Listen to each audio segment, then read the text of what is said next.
सीधे लिए चलते हैं, आपको समित पात्रा कर रहे पीसी, क्या कुछ कह रहे सुनाते हैं। और अंदर से देखा जाए तो पाकिस्तान वर्किंग कमेटी है। ऐसे तो नहीं हो सकता है ना कि हर दिन एक नेता बाहर निकल के आए और एक प्रेस कॉन्फ्रेंस करे, इंडिया को कोसे, प्रधानमंत्री मोदी जी के खिलाफ बोले और पाकिस्तान के समर्थन में बोल दे। It is more than a coincidence. ये एक बार हो सकता है, 2 बार हो सकता है, चलो 3 बार हो सकता है, मगर जब से आतंकी हमला हुआ है 22 तारीख से, हर दिन मैं फहरिस्त गिनाऊंगा तो फहरिस्त लंबी है और आप जानते भी हैं, मगर फिर भी सैफुद्दीन सोज जो इनके मंत्री रह चुके हैं, बड़े नेता है कांग्रेस पार्टी के, कश्मीर से ही हैं, खुद निकलकर कहते हैं कि हमें बात मान लेनी चाहिए पाकिस्तान की कि आतंकवाद की गतिविधि में पाकिस्तान का कोई हाथ नहीं है, हमें पानी बंद नहीं करना चाहिए पाकिस्तान का। सैफुद्दीन सोज का यह बयान है। सिद्धरमैया जी, रोना धोना शुरू हो गया सिद्धरमैया जी का डे 1 से कि युद्ध नहीं होना चाहिए, युद्ध अच्छी बात नहीं है, पाकिस्तान को छोड़ देना चाहिए। क्यों छोड़ देना चाहिए जी? उसके बाद आरबी तिम्मापुर जो मंत्री हैं कर्नाटक में, उनका कहना है कि नहीं, सरकार झूठ बोल रही है।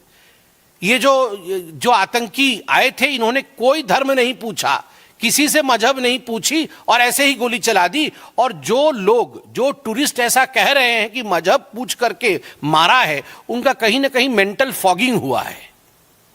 यह आरबी तिम्मापुर का बयान है। बीके हरिप्रसाद, मंत्री कर्नाटक, बड़े नेता कांग्रेस पार्टी के, वो कहते हैं आपके लिए, भारतीय जनता पार्टी के लिए पाकिस्तान दुश्मन राष्ट्र होगा, एनिमी कंट्री होगी, हमारे लिए तो पाकिस्तान नेबरिंग कंट्री है। मुझे तो आदरणीय हेमंत बिस्वा शर्मा जी की बात याद आ गई। अभी कुछ दिन पहले मैं देख रहा था, हेमंत बिस्वा शर्मा जी ने अपने एक इंटरव्यू में कहा कि एक बहुत बड़ा नेता है कांग्रेस पार्टी का, जो अटारी बॉर्डर से क्रॉस करके 15 दिन तक पाकिस्तान में रहे, बिना किसी को बता करके चले गए पाकिस्तान, और 15 दिन तक पाकिस्तान में रहे। मैंने हेमंत जी का वो इंटरव्यू सुना कि कहीं फ्लाइट से जाना पड़े, एयरपोर्ट से जाना पड़े तो पकड़ में आ जाएंगे, इसलिए चोरी चोरी चुपके अटारी बॉर्डर क्रॉस करके कांग्रेस का एक कद्दावर नेता 15 दिन तक इस्लामाबाद में रहता है। और माननीय हेमंत जी ने जो कहा कि उनके बच्चे भी भारत के नागरिक नहीं हैं, यह तो बड़ा ही गंभीर विषय है। तो ये क्या मामला है? तो बीके हरिप्रसाद कहते हैं हमारे लिए तो बड़ा प्यारा नेबरिंग कंट्री है, ये पाकिस्तान जो है एनिमी कंट्री होगी बीजेपी की। हां, आपके सांसद 15 दिन रहते हैं, आपके बच्चे यहां के सिटीजन ही नहीं है, तो आपके लिए तो नेबरिंग कंट्री होगा ही वो बड़ा प्यारा।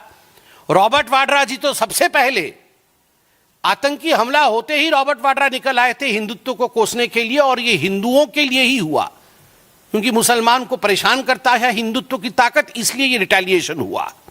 विजय वाडेत्तिवार जो कांग्रेस के एमएलए हैं, उन्होंने कहा टेररिस्ट ने कोई धर्म नहीं पूछा, टेररिस्टों के पास इतना समय भी नहीं है धर्म इत्यादि पूछने का, तो ये गलत बात है। सोचिए, टेररिस्ट के पास समय है नहीं है, क्या किया क्या नहीं किया। ये बेचारे जो पर्यटक मारे गए, उनसे अधिक ये विजय जी जानते थे कांग्रेस के। मणिशंकर अय्यर ने कहा the Pahalgam attack is a manifestation of the unresolved questions of partition. Partition के समय जो अनरिजॉल्व्ड क्वेश्चंस थे, उसका ये मैनिफेस्टेशन है, जस्टिफाई कर दिया। और एक मैं बहुत विशेष टिप्पणी कांग्रेस पार्टी के मंत्री हैं हिमाचल प्रदेश में, नाम है चौधरी चंद्र कुमार, ये कृषि एवं पशुपालन मंत्री है, उनके बयान को मैं पढ़ रहा हूं। इस वक्त पूरा विश्व हम पर थूक रहा है, हम पर मतलब हिंदुस्तान पर, इस वक्त पूरा विश्व हम पर थूक रहा है कि हमारे देश में कैसी सुरक्षा व्यवस्था है। पानी और बिजली रोककर किसी से बदला थोड़ी लिया जाता है। जब सरकार इन आतंकवादियों का खात्मा नहीं कर पा रही है, तो अंत में पड़ोसी देशों पर थोप दिया जा रहा है कि उन्होंने फैलाया। दहशतगर्दी तो पाकिस्तान में भी है, अफगानिस्तान में भी है, कनाडा में भी है, अमेरिका में भी है। किसी का पानी और बिजली रोक देने से बदला नहीं होता है, यह इंटरनेशनल एग्रीमेंट है। टेबल पर बैठकर पॉलिटिकल सॉल्यूशन ढूंढना पड़ेगा, गोली बंदूक से कोई हल नहीं होता। 28 अप्रैल को चौधरी इंद्र कुमार, मंत्री हिमाचल प्रदेश, वो बोल रहे पूरी दुनिया हिंदुस्तान पे थूक रहा है, और दहशतगर्दी तो बेचारे वो तो पाकिस्तान भी भुगत रहा है। तो बीजेपी का कांग्रेस पर बड़ा